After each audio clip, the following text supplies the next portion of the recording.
when I started playing football, and my number was 41. My dad's number was 14. So I always wanted to be the opposite of my father.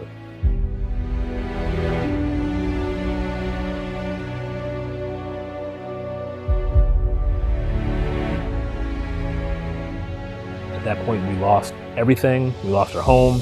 We were actually homeless for a while. I remember actually having to work the closing shift at a restaurant, and I would bring food home for my family as a 14-year-old. I was so embarrassed that I lived at the shelter that I didn't even let the bus pick me up, so I actually walked to school in the morning just due to the embarrassment of living there.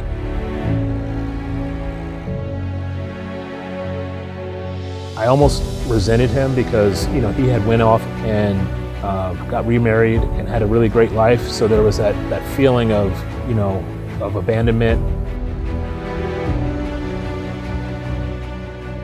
My father actually drove from Virginia to my high school during homecoming. He had a camera, he took pictures of me, and I thought it was so embarrassing. I was like, why is he even here?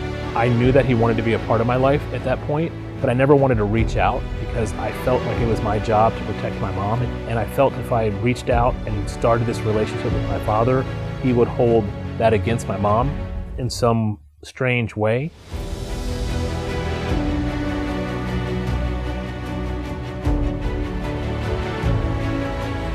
He called me that Friday saying, I'm not far from Georgia, what are you doing? And I said, well, I'll be home. How about you come by and visit? I felt that moment, something just came over me to say, have him stay here. Open your heart, open your doors, treat him like he's your father. So this was the first time that I actually ever had him intentionally to stay in our home. That date was June 26, 2015, that I opened up and opened my home and opened my heart to have him be here. He literally sat right here. We had a beautiful talk, and we actually were the first time able to talk about forgiveness. And I understand as a father now how he must have felt. I told him I understood where his intentions were, and I don't hold any grudges towards you, and I hope that in the future we can become closer and I can be the son and you can be the father that we wanted to fight for all these years. I opened my heart completely and said, I forgive you, I love you, I understand you, and that's the moment the peace came. And that night, and I remember having to help him up to his room to sleep, and I remember him holding my arm and clutching to it. And so I literally had to help him up the steps. I remember sitting him in the bed. I believe it was the first time I ever gave him a kiss to go to bed. I gave him a kiss on his forehead, said, I love you, Dad. And that was the last thing that I got to say to him.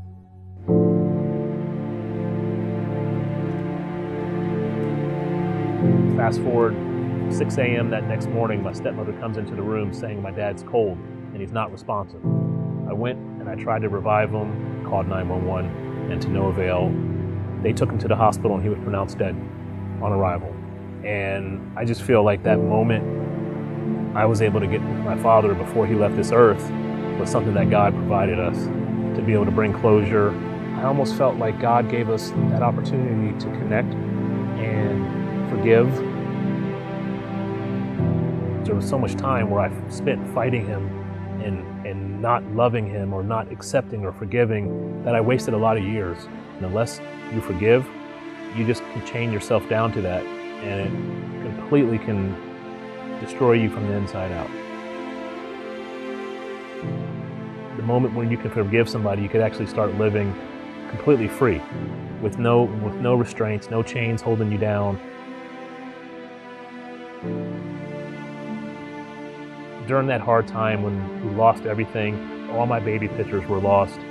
And then later in life, I found out that my dad had actually been saving so many photos, and those are really the only baby pictures that I had of myself that I actually received later in life from him. So that really has given me a piece of my childhood back, and had no idea that he was saving all those pictures all those years. I am so thankful that I had the chance to be a father, because I can look at it with such a different lens of what to do, what not to do, my hopes, my aspirations, my goals. I can do and be the father that I've always wanted, I can be the father that I dreamt of being. I feel closer to him than I ever have in my life. I feel like he's still sitting here. I feel like I talk to him every day. I see him every day. All right, I love you, Dad.